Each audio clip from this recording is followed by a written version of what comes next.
집에 들어가시니 무리가 다시 모임으로 식사할 겨를도 없는지라. 예수의 친족들이 듣고 그를 붙들러 나오니 이는 그가 미쳤다 하밀러라. 예루살렘에서 내려온 서기관들은 그가 바알세불이 집혔다 하며 또 귀신의 왕을 힘입어 귀신을 쫓아낸다 하니 예수께서 그들을 불러다가 비유로 말씀하시되 사탄이 어찌 사탄을 쫓아낼 수 있느냐. 또 만일 나라가 스스로 분쟁하면 그 나라가 설 수 없고 만일 집이 스스로 분쟁하면 그 집이 설 수 없고 만일 사탄이 자기를 거슬러 일어나 분쟁하면 설 수 없고 망하느니라. 사람이 먼저 강한 자를 결박하지 않고는 그 강한 자의 집에 들어가 세간을 강탈하지 못하리니 결박한 후에야 그 집을 강탈하리라. 내가 진실로 너희에게 이르노니 사람의 모든 죄와 모든 모독하는 일은 사하심을 얻되 누구든지 성령을 모독하는 자는 영원히 사하심을 얻지 못하고 영원한 죄가 되느니라 하시니 이는 그들이 말하기를 더러운 귀신이 들렸다 하미러라. 그때에 예수의 어머니와 동생들이 와서 밖에 서서 사람을 보내어 예수를 부르니 우리가 예수를 둘러 앉았다가 여짜오되 보소서 당신의 어머니와 동생들과 누이들이 밖에서 찾나이다. 대답하시되 누가 내 어머니이며 동생들이냐 하시고 둘러 앉은 자들을 보시며 이르시되 내 어머니와 내 동생들을 보라. 누구든지 하나님의 뜻대로 행하는 자가 내 형제요 자매요 어머니이니라. 아멘. 많은 사람들이 예수님께 모여들어 식사하실 틈도 없이 바쁘게 사역이 이어지고 있습니다. 오늘 본문에는 이런 소식을 듣고 예수님을 찾아온 두 그룹의 사람들이 등장합니다. 첫 번째는 예루살렘에서 온 서기관들입니다. 그들은 귀신을 내쫓으시는 예수님의 능력을 보고 이렇게 말합니다. 그가 바알세불이 집혔다. 귀신의 왕을 힘입어 귀신을 쫓아낸다. 라고 말합니다. 당시에 바알세불과 귀신의 왕은 둘 다 사탄을 지칭할 때 쓰인 표현들이었습니다. 예수님께서 귀신을 내쫓으시는 놀라운 능력을 가지셨다는 것은 모든 사람들이 눈으로 직접 볼 수 있는 객관적인 사실이기 때문에 그들이 예수님을 비난할 방법은 예수님의 능력이 사탄의 능력을 힘입은 것이라고 주장하는 것밖에는 없었던 것입니다. 이 말을 들으신 예수님은 사탄이 사탄을 쫓아낼 수 없고 나라가 스스로 분쟁하면 설 수 없고 집도 스스로 분쟁하면 설 수 없다는 비유로 그들의 말을 반박하십니다. 따라서 사탄의 집도 마찬가지인 것이죠. 예수님이 사탄의 능력을 힘입어서 사탄을 쫓아내는 일은 있을 수 없다고 말씀하십니다. 그러면서 28절과 29절에서 아주 분명하게 말씀하십니다. 제가 다시 한번 읽어드리겠습니다. 내가 진실로 너희에게 이르노니 사람의 모든 죄와 모든 모독하는 일은 사하심을 얻되 누구든지 성령을 모독하는 자는 영원히 사하심을 얻지 못하고 영원한 죄가 되느니라 하시니 사람이 행하는 모든 죄와 심지어 모독하는 일까지도 용서를 받을 수 있습니다. 그런데 용서받지 못하는 영원한 죄가 있는데 바로 성령을 모독하는 죄입니다. 이처럼 치명적인 죄, 영원한 벌에 처하는 죄, 성령을 모독하는 일은 무엇을 말하는 것일까요?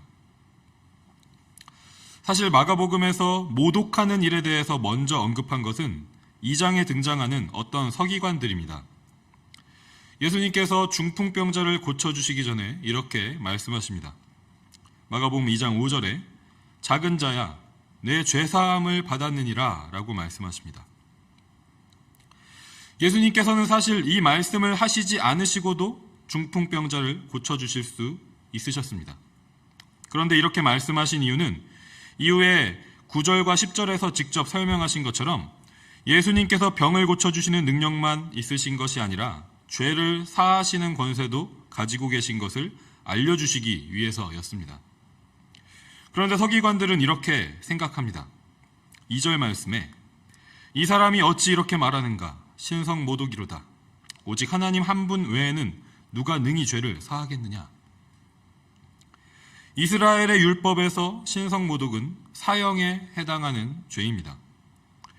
이후에도 이스라엘의 종교 지도자들은 예수님을 신성모독죄를 지었다고 계속해서 몰아붙였고, 결과적으로 예수님께서 십자가에 못 박히시는 죄목도 신성모독이었습니다.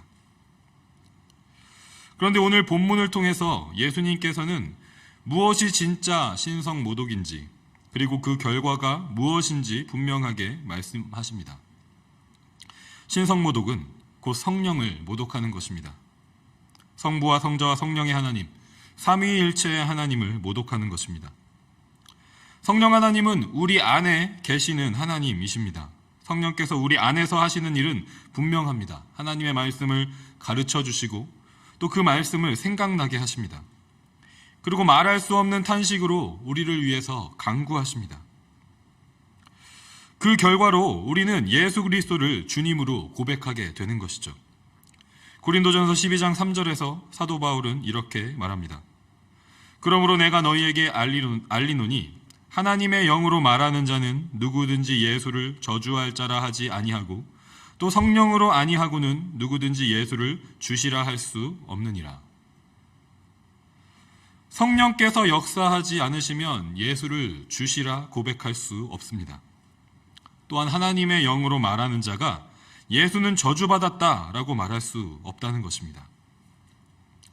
실제로 예수님께서 십자가에 달리셨을 때 주변에 있는 많은 사람들이 예수님을 저주했습니다.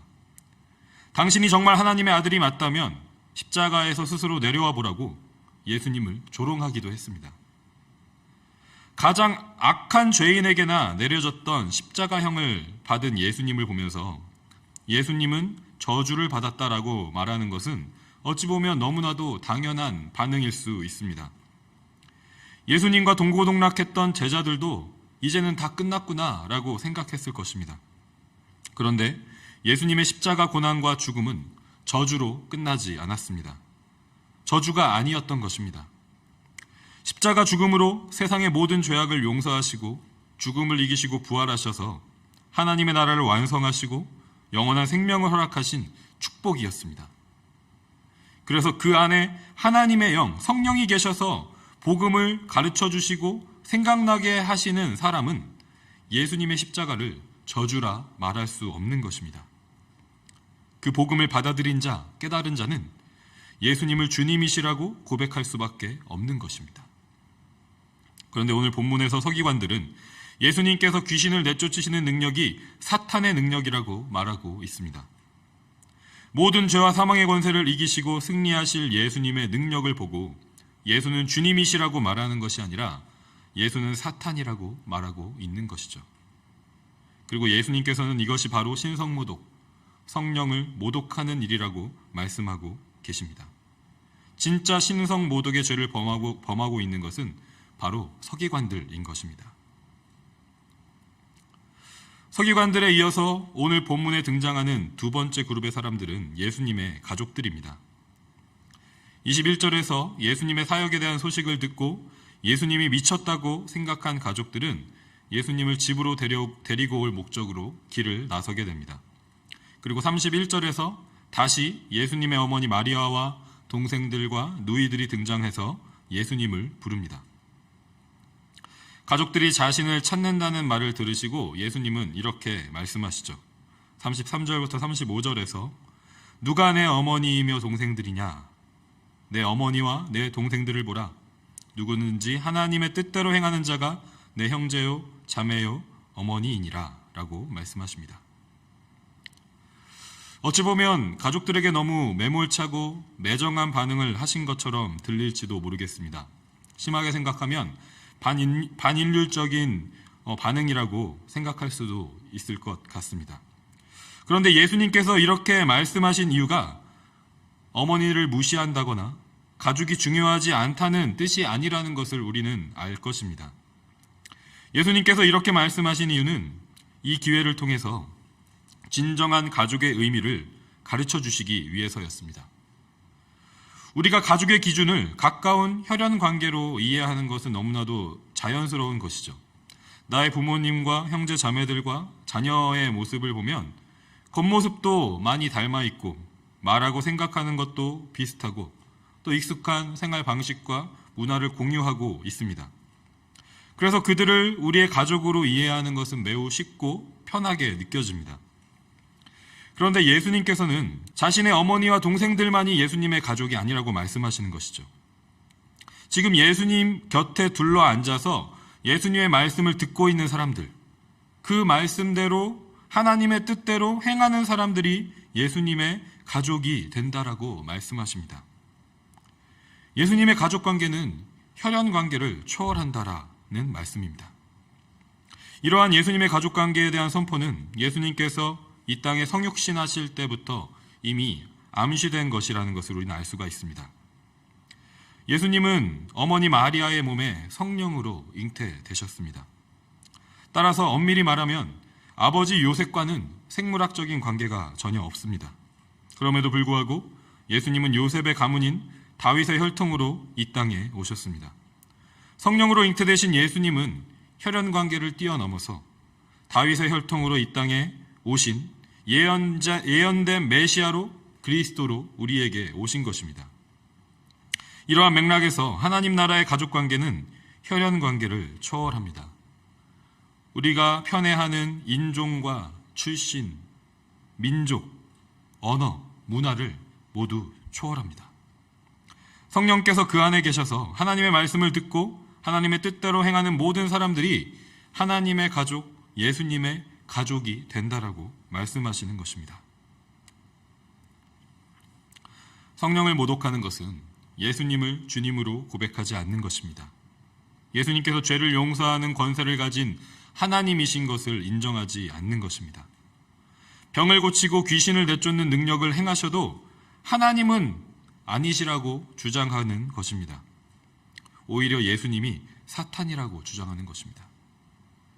이렇게 성령을 모독하면 우리는 죄사함을 받을 수 없습니다. 예수님을 주님으로 고백하지 않고 예수님의 십자가 죄사함의 권세를 받아들이지 않고 예수님이 하나님이 아니시라고 말한다면 그 누구도 죄사함을 받을 수 없기 때문입니다.